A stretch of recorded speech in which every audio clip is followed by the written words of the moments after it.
प्रश्न वही जो परीक्षा में आए। नमस्कार साथियों, मैं Parasnath, life high study IAS के डेली करंट अफेयर में आपका स्वागत है। यदि आप लोग चैनल को सब्सक्राइब नहीं किए तो प्लीज़ चैनल को सब्सक्राइब और शेयर कीजिए, लाइक जरूर किया करें, इससे हमें मोटिवेशन मिलता है। साथियों, आप लोगों के लिए एक सूचना है, जून और जुलाई महीने का कंप्लीट करंट अफेयर का वीडियो चैनल पर डाल दिया गया है, आप लोग उसे देख सकते हैं, जो यूपी SSC पेट या आने वाले अन्य किसी भी एग्जाम के लिए बहुत ही ज़्यादा महत्वपूर्ण है। निम्नलिखित, पहला प्रश्न है, निम्नलिखित में से कौन से युग सही सुमेलित हैं? एक तरफ समुद्री अभ्यास है, एक तरफ देश है। पहला एक्स एकता, भारत और मालदीव। दूसरा जीमैक्स, भारत और जापान। तीसरा इन इंडो कॉर्पोरेट, भारत और इंडोनेशिया। चौथा कोंकण, भारत और अमेरिका। साथियों, ऑप्शन है केवल 1, 2 और 3, बी केवल 1, 3 और 4, सी केवल 2, 3 और 4, डी उपयुक्त में से सभी। साथियों, इसका सही जवाब है ए केवल 1, 2 और 3। कोंकण अभ्यास भारत और ब्रिटेन के बीच हुआ था। भारतीय नौसेना और इंडोनेशियाई नौसेना के बीच भारत इंडोनेशिया समन्वित गश्त कारपोर्ट का 36वां संस्करण शुक्रवार को शुरू हुआ और यह 31 जुलाई तक चला, जिसके कारण यह चर्चा में है। कोंकण भारत और ब्रिटेन के बीच एक संयुक्त नौसेना अभ्यास है, ध्यान रखिए, नौसेना अभ्यास है। अगला प्रश्न है, भारत के कितने टाइगर रिजर्व को global conservation assured tiger standard की मान्यता प्राप्त हुई है? 11, 12, 13, 14। साथियों, इसका सही जवाब है डी 14, महत्वपूर्ण है। अगला प्रश्न है, जुलाई 2021 में जारी ICMR के चौथे सीरोलॉजी सर्वेक्षण के अनुसार किस राज्य में सबसे अधिक कोविड-19 सीरो प्रसार हुआ है? यूपी, मध्य प्रदेश, दिल्ली, महाराष्ट्र। साथियों, इसका सही जवाब है बी मध्य प्रदेश। अगला प्रश्न है, हाल ही में चर्चा में रहे निम्नलिखित देशों में से कौन सा देश आर्मेनिया के साथ सीमा साझा करता है? Syria, Iraq, Iran, Azerbaijan. A केवल 1 और 2, बी केवल 3 और 4, सी केवल 2 और 3, डी 1, 2, 3 और 4। साथियों, इसका सही जवाब है सी केवल 2 और 3। इस तरह के जो भी प्रश्न हैं बहुत ज़्यादा महत्वपूर्ण होते हैं। जैसे मेडिटेरियन जो भूमध्य सागर है उससे संबंधित जुड़े हुए जितने भी देश सीमा साझा करते हैं, बार बार प्रश्न पूछा गया है, तो आप लोग ध्यान रखना IAS और PCS दोनों में। अगला प्रश्न है, AI फॉर ऑल पहल के लिए किस कंपनी ने CBSE और शिक्षा मंत्रालय के साथ सहयोग किया है? Wipro, Intel, HP, Reliance. साथियों, इसका सही जवाब है बी इंटेल। अगला प्रश्न है, हाल ही में चर्चा में रहे निम्नलिखित कथनों पर विचार कीजिए। महत्वपूर्ण प्रश्न है, चर्चा में था। पहला, 1980 में मंडल आयोग की रिपोर्ट ने अन्य पिछड़ा वर्ग OBC को 27% आरक्षण की सिफारिश की। नंबर 2, 21वें संविधान संशोधन अधिनियम 2000 के तहत अनुसूचित जात, अनुसूचित जनजात के शासकीय कर्मचारियों के लिए पदोन्नति में आरक्षण का प्रावधान किया है। नंबर 3, अनुसूचित जात, अनुसूचित जनजात समुदाय को क्रीमी लेयर सिद्धांत से बाहर रखा गया है। उपयुक्त में से कौन सा कथन सही है? ए केवल 1, बी केवल 1 और 3, सी केवल 2 और 3, डी 1, 2 और 3। साथियों, इसका सही जवाब है बी केवल 1 और 3। बहुत ज़्यादा चर्चा में है अभी। अन्य पिछड़ा वर्ग के लिए क्रीमी लेयर को परिभाषित करने के मानदंडों को संशोधित करने का प्रस्ताव वर्षों से लंबित है। सांसदों ने संसद में चल रहे मानसून सत्र के दौरान इस मुद्दे को उठाया है, जिसके कारण चर्चा में है। 1980 में मंडल आयोग की रिपोर्ट ने अन्य पिछड़ा वर्ग को 27% आरक्षण की सिफारिश की थी। 25वें संविधान संशोधन अधिनियम 2001 के तहत अनुसूचित जात, अनुसूचित जनजात के शासकीय कर्मचारियों को कॉन्स्टिट्यूशनल सीनियोरिटी के आधार पर पदोन्नति में आरक्षण का प्रावधान किया है। SC/ST के लिए पदोन्नति में आरक्षण के प्रावधान को जून 1995 से लागू किया जा रहा है। दोनों संविधान अर्थात SC/ST और OBC को क्रीमी लेयर सिद्धांत से बाहर रखा गया है। अगला प्रश्न है, मेडिकल कॉलेज प्रवेश के संदर्भ में ऑल इंडिया कोटा योजना किस वर्ष शुरू की गई थी? 1975, 1980, 1986, 1990। साथियों, इसका सही जवाब है सी 1986। अगला प्रश्न है, निम्नलिखित कथनों पर विचार कीजिए। क्षोभ मंडल में पाई जाने वाली ओजोन परत सूर्य की हानिकारक परावैंगनिक किरणों से पृथ्वी पर जीवन की रक्षा करती है। नंबर 2, भारत हाइड्रोक्लोरोफ्लोरोकार्बन 141 के उपयोग पर पूर्ण रूप से रोक लगाने में सफल हो चुका है।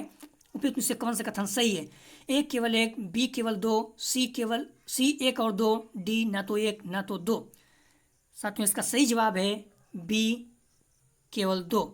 अगला प्रश्न है, आई मेषा योजना के संदर्भ में निम्नलिखित कथनों पर विचार कीजिए। यह सामाजिक न्याय एवं अधिकारिता मंत्रालय की योजना है। आई मेषा योजना के तहत विभाग के सभी योजनाओं को सोशल ऑडिट राष्ट्रीय ग्रामीण विकास एवं पंचायती राज संस्थान द्वारा किया जाना है। उपयुक्त में से कौन सा कथन सही है? ए केवल 1, बी केवल 2, सी 1 और 2, डी ना तो 1 ना तो 2। साथियों, इसका सही जवाब है सी 1 और 2, दोनों कथन सही है।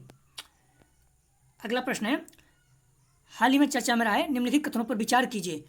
मध्याह्न भोजन योजना 1995 में केंद्र प्रायोजित योजना के रूप में शुरू की गई थी। मध्याह्न भोजन योजना शिक्षा मंत्रालय के अंतर्गत आती है।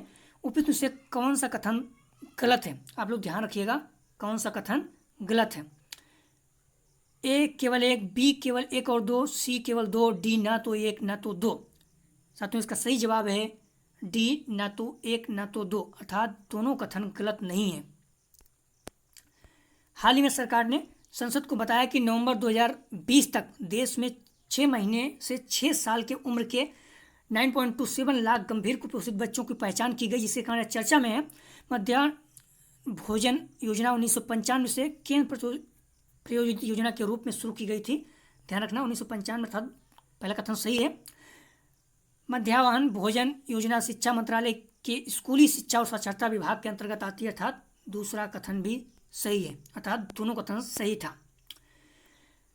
अगला प्रश्न है, हाल ही में चर्चा में रहे prohibition of employment as manual scavengers and their rehabilitation act 2013 के संदर्भ में निम्नलिखित कथनों पर विचार कीजिए। इस अधिनियम के तहत अपराध गैर संज्ञेय और गैर जमानती है। यह अधिनियम अस्वच्छ शौचालय के निर्माण या रखरखाव को प्रतिबंधित करता है। उपयुक्त में से कौन सा कथन सही है? ए केवल 1, बी केवल 2, सी 1 और 2, डी ना तो 1 ना तो 2।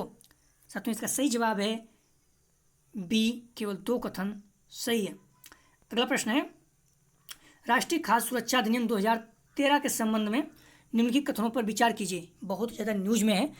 कोरोना के कारण सभी को भी फ्री में राशन दिया जा रहा है, जिसके कारण ये बहुत ज़्यादा चर्चा में है, तो महत्वपूर्ण हो जाता है। लक्षित सार्वजनिक वितरण प्रणाली के तहत सब्सिडी वाले खाद्यान्न प्राप्त करने के लिए अधिनियम में 90% ग्रामीण और 50% शहरी आबादी शामिल है। नंबर 2, इसके तहत 5 किलो प्रति परिवार प्रति माह खाद्यान्न अर्थात चावल, गेहूं, मोटा अनाज क्रमशः 3-2-1 अर्थात 3 किलो चावल, 2 किलो गेहूं, 1 किलो मोटा अनाज प्रति किलोग्राम के हिसाब से उपलब्ध कराया जाता है। उपयुक्त से कौन सा कथन गलत है? ध्यान रखिए, कौन सा कथन गलत है? ए केवल 1, बी केवल 1 और 2, सी केवल 2, डी ना तो 1 ना तो 2। साथियों, इसका सही जवाब है बी 1 और 2, दोनों कथन गलत है। अगला प्रश्न है, हाल ही में खबरों में रहे कुवेंपु पुरस्कार निम्नलिखित में से किस उपलब्धि के लिए दिया जाता है? महत्वपूर्ण है, आप लोग ध्यान रखिएगा। कृषि नवाचार में योगदान के लिए, भारत के संविधान द्वारा मान्यता प्राप्त किसी भी भाषा में लेखकों को योगदान के लिए, दक्षिण भारत के नृत्य रूपों में योगदान के लिए, जनजातीय लोक संस्कृति को बढ़ाने में योगदान के लिए। साथियों, उसका सही जवाब है बी, भारत के संविधान द्वारा मान्यता प्राप्त किसी भी भाषा में लेखकों के योगदान के लिए। अगला प्रश्न है, निम्नलिखित कथनों पर विचार कीजिए। वैश्विक साइबर सुरक्षा 2020 में भारत को 10वां स्थान मिला है। नंबर 2, भारत ने एशिया प्रशांत क्षेत्र में 4था स्थान हासिल किया है। नंबर 3, अमेरिका शीर्ष पर अर्थात प्रथम, उसके बाद ऑस्ट्रेलिया, उसके बाद सऊदी अरब एक साथ दूसरे स्थान पर रहे। ऊपर दिए गए कौन सा कथन सही है? ए केवल 1 और 3, बी केवल 1 और 2, सी केवल 2 और 3, डी उपयुक्त में से सभी। साथियों, इसका सही जवाब है बी केवल 1 और 2। अगला प्रश्न है, महाराष्ट्र भूषण पुरस्कार 2021 किसने जीता? महाराष्ट्र भूषण पुरस्कार 2021 किसने जीता? महत्वपूर्ण प्रश्न है। आशा भोसले, लता मंगेशकर, अमिताभ बच्चन, रतन टाटा जी। साथियों, इसका सही जवाब है ए, आशा भोसले जी। अगला प्रश्न है, कोलकाता के किस नाम के 10 साल के बच्चे ने एस्ट्रोफिजिक्स पर एक किताब लिखकर सबको चौंका दिया? ए रेयांश दास, बी श्रेष्ठ दास, सी ए और बी दोनों, डी इनमें से कोई नहीं। साथियों इसका सही जवाब है ए रेयांश दास। इस किताब का शीर्षक है the universe, the past, the present and the future. इस किताब के जरिए रेयांश ने विज्ञान और खगोल भौतिकी के बारे में बताया है, तो ये पॉइंट ध्यान रखना आप लोग।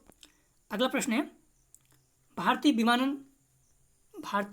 विमानपत्तन आर्थिक नियामक प्राधिकरण संशोधन विधेयक 2021 के संदर्भ में निम्न कथनों पर विचार कीजिए। विधेयक में विमानपत्तन आर्थिक नियामक प्राधिकरण अधिनियम 2008 की धारा 2(1) के तहत माइनर एयरपोर्ट के परिभाषा में संशोधन करने का प्रस्ताव रखा है ताकि किसी अन्य हवाई अड्डे के स्थान पर हवाई अड्डों का एक समूह शामिल किया जा सके। नंबर 2, इस संशोधन का उद्देश्य छोटे गैर लाभकारी हवाई अड्डे को लाभकारी हवाई अड्डे के साथ संयोजित पैकेज के रूप में बोली लगाने के साथ जोड़ने हैं ताकि इसे पीपीपी मॉडल के तहत निवेश के लिए उचित संयोजन बनाया जा सके। उपयुक्त में से कौन सा कथन सही है, कौन सा कथन गलत है? ध्यान रखिए कौन सा कथन गलत है। ए केवल 1, बी केवल 2, सी 1 और 2, डी ना तो 1 ना तो 2। साथियों इसका सही जवाब है ए, केवल एक कथन गलत है और दूसरा सही है।